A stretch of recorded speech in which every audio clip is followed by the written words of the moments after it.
Happy New Year. This is Eddie O, and welcome to my Ed Talk. Thank you for being here. Please subscribe. Hit that bell to get notified every time I'm live and find all these full form videos on my YouTube channel, hashtag Eddie O Knows. And we're going to be looking at some patterns in compressing the timeline. There is no timeline, it's just patterns that are happening over and over again. To recognize these patterns and put them on top of each other, they reveal a picture. Today we're going to be talking about the eighth state of our union in the United States of America, where I am from, born and raised as a citizen of the United States of America. And we're going to talk about South Carolina. South Carolina had a number of issues going on. Oh my. Of course, the Civil War had an effect on South Carolina throughout our history, and the Revolutionary War and the Civil War. The march, Sherman's March, right? We've heard of Sherman's March on Fort Sumter. The Civil War began and ended, actually, from the area of South Carolina.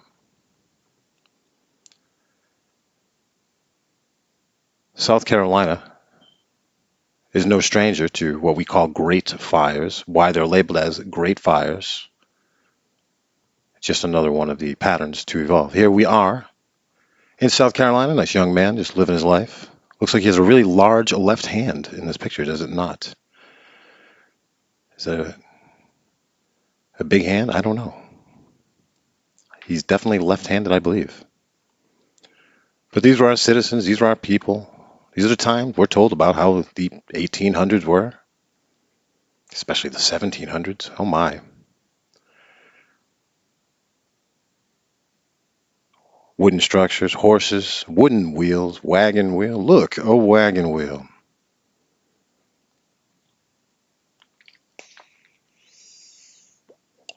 Just like the stories we were told when we were kids. Maybe there's cowboys and Indians running around back there.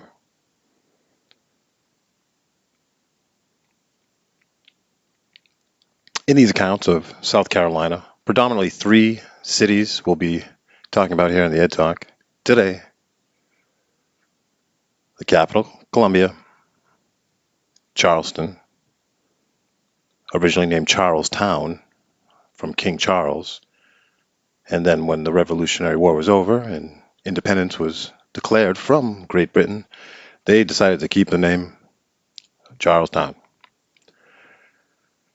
Most of the United States was settled by British, and a close second was the Dutch. The Dutch settlements and Dutch power is a different life altogether, but something for future reference. And we see the dirt roads, we see the limited technology, but we see the architecture of a previous civilization that we recognize over and over again. We don't need to have dates. We just put them on top of each other and layer it up. Nice drawings, nice accounts. In the capital, Columbia, of course, we had the goddess Columbiana, that some refer to, the republic for which it stands. District of Columbia. Who owns what? Does anyone really own America? I guess not. But here are the people, of the town. And a lot going on, of course, in this era of history, we're told. And looks like most people just walking in a very organized way. Here's some fine gentlemen in the 20s in South Carolina. And behind them we see St. Philip's Cathedral. That is St. Philip's Cathedral from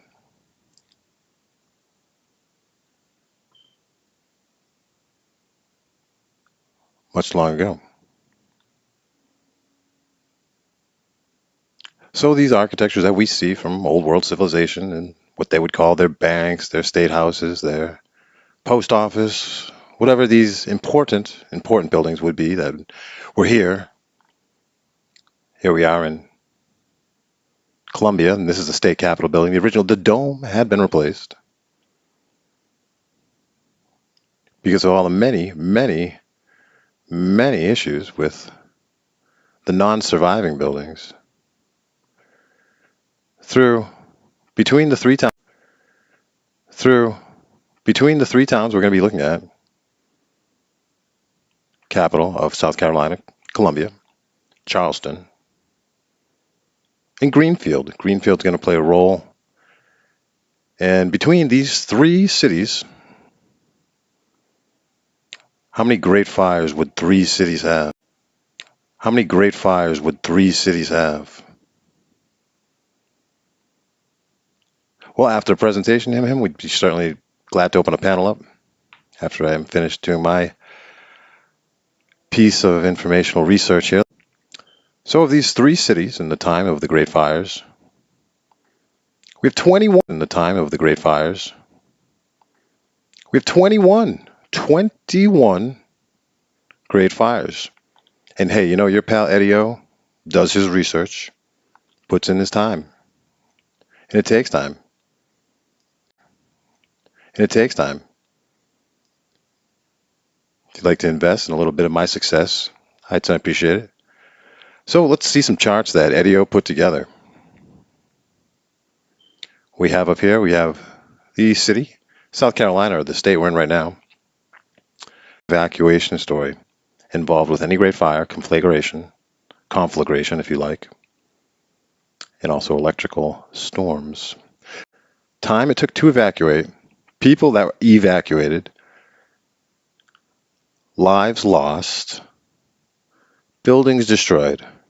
And I did do this research over with comparable resources, double-checked my receipts. Let's just start at the top and look at how we had a great fire in Columbia in 1792. It took 6 hours for 1,000 people to evacuate. Only 3 people died, but 200 buildings were destroyed. Then in 1819, not full accuracy, such as about. These great fires were systematically destroying buildings. History, the really wonky ones. The really crazy looking buildings just look a little too fantastical, right? Get that imagination going. 1865, we lost 900 buildings here. In the same city, by the way. This is all in Columbia, the capital. 1792, 1819, 1838, 58, 65. 6 great fires there. And the one at 79, 3 hours to evacuate 5,000 people. Only 2 people died, reportedly. Wouldn't you know? Moving over to Charleston here up at the top. Again, we see the years. We see, here's an awful big one, right? 1861 was the biggest fire in South Carolina. And you're using Bing, probably not Google. I don't know. Google don't play nice. Bing gets you some search results pretty easily for free. 50,000 people 50,000 evacuated in 3 hours. 6 reported deaths, 600 buildings destroyed.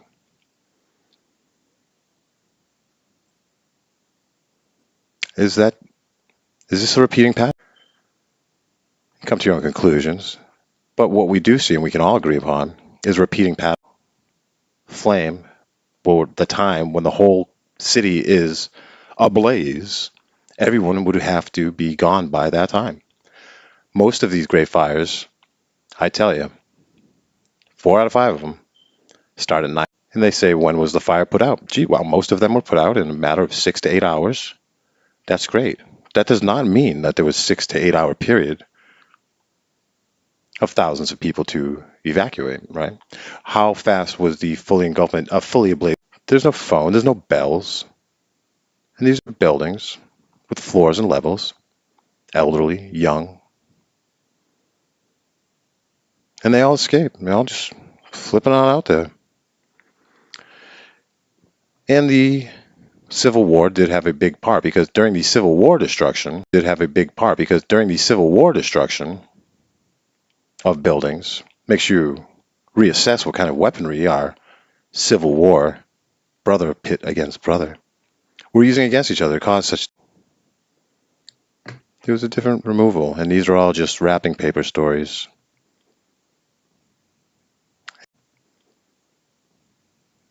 And here we are, one gentleman still hanging out. It must have been a hell of 100 years there in South Carolina with all of that going on, and let alone the Revolutionary War in 1776. But have no fear, because this gentleman is obviously well trained. He's got a. Hey, this guy does not look alive. This guy looks like wax. This guy has been posing for this picture for the last 2,000 years.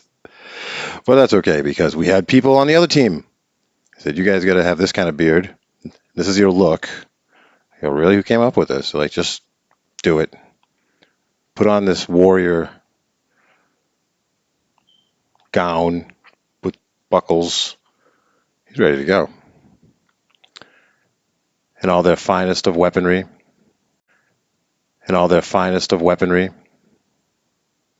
These fine gentlemen look in excellent shape. They could definitely finish boot camp in a minute. So if this is our weaponry, this is our artillery, how is this artillery responsible for massive destruction? Massive, massive destruction.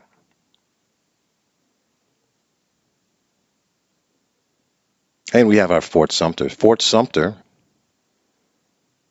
on the water. Big popular. As the town folks would ride through, and there's General Sherman in his entry into Columbia, South Carolina, the biggest conflict of the Civil War. And there he is, they just walk in, and there's all the townspeople. They must have their military in a different spot, and these are just the regular town folk that point and say, hey, you guys.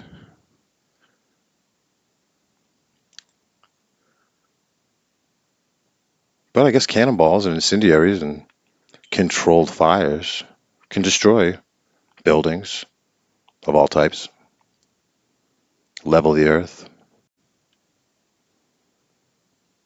What is the storyline here?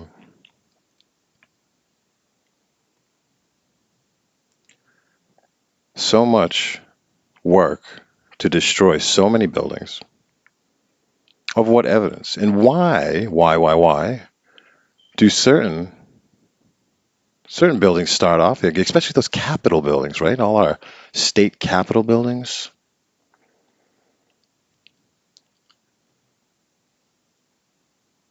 It's 1865. And some of our maps, 1872.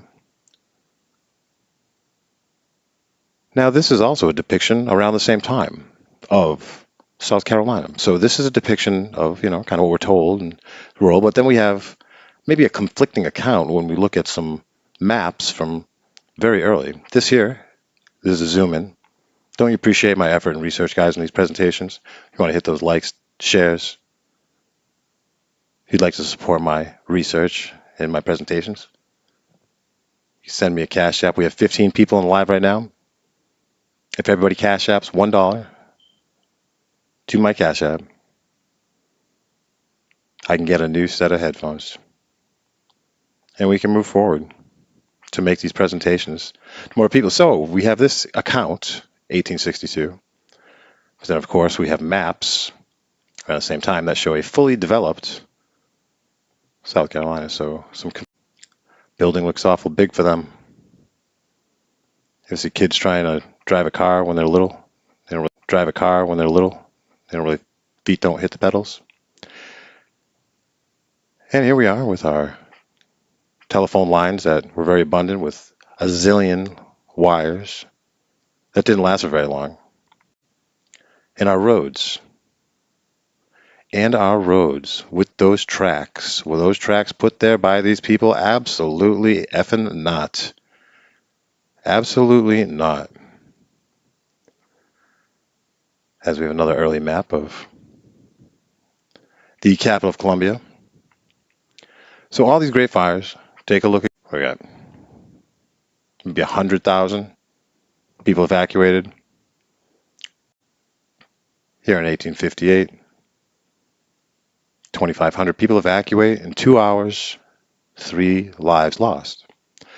And if you know me and you know Eddie O, you know what my theory is and why there was no lost lives during these conflagrations where everyone just evacuated, because there was no population at that time.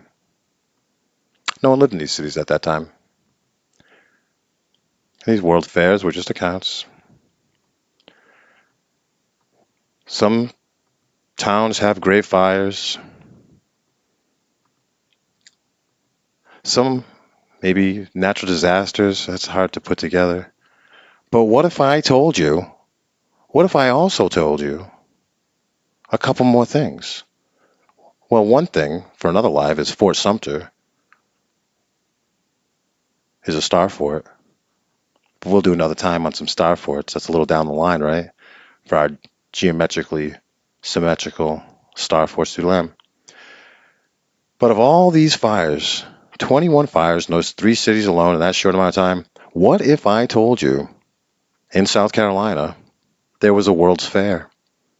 Did you know there was a World's Fair? Oh, yeah, of course there was. There was a 1901 World's Fair in Charlestown, named after Charles from England, because British occupying the runaway, we ran away from it. Never mind that storyline. But we had a World's Fair in Charleston.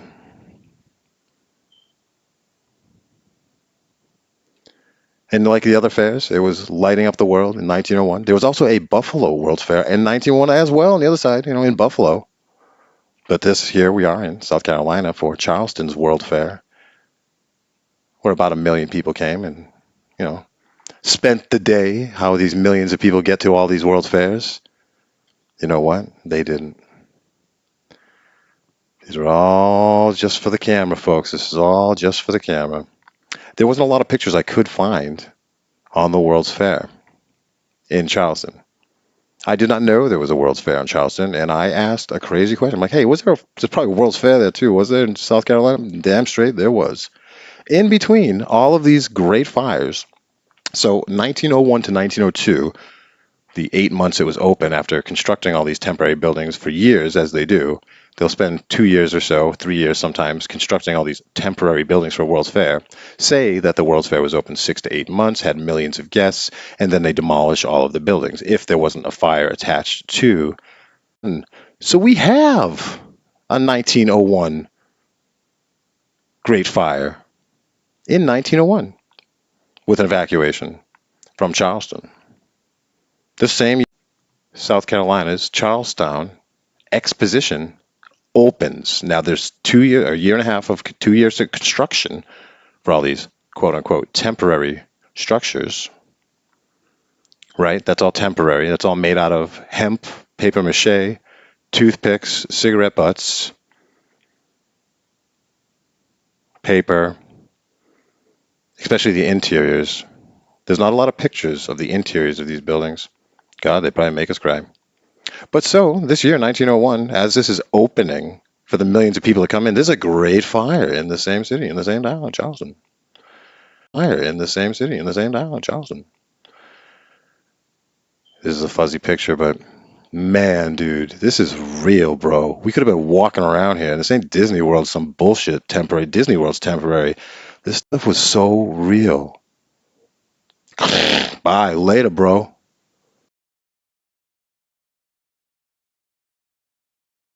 Pretty lame. But we are obviously on a different timeline. Look at us now. We get to actually look at this and look at this building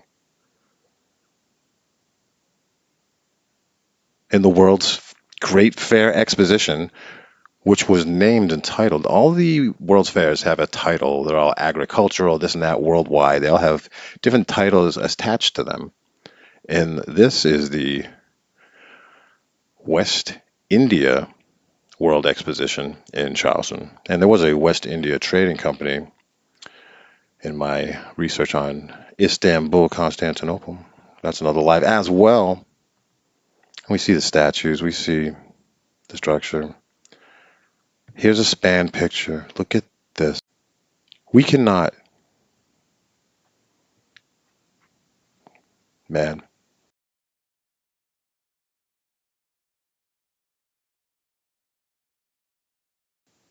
We cannot, man. There are no words. There are no words.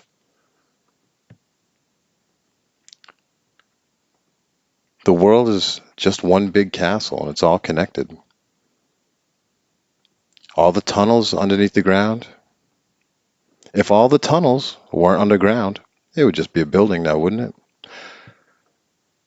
But that was our TED Talk today. Carolina, 3 big cities, 1 civil war, 21 fires, and a World's Fair. They look like a good time. But these folks, at the same time, living in rural, outcast, racist, slavery-driven, colonials, Yankees, doodles, and no one knew too much. You know, we're all simple folks. Not much reading, folks. Nope. And they pit brother versus brother, neighbor. This guy has not been alive for thousands of years.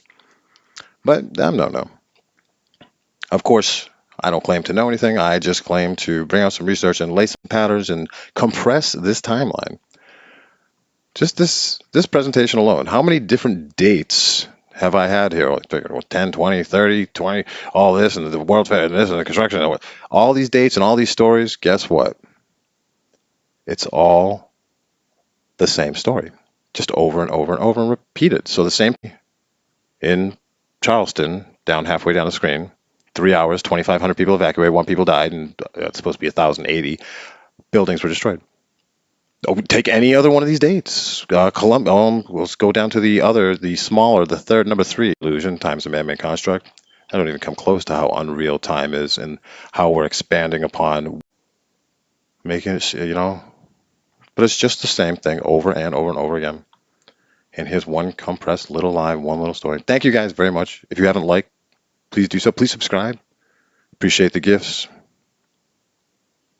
Probably going live a little later today. If you do like this stuff, please subscribe to my YouTube channel.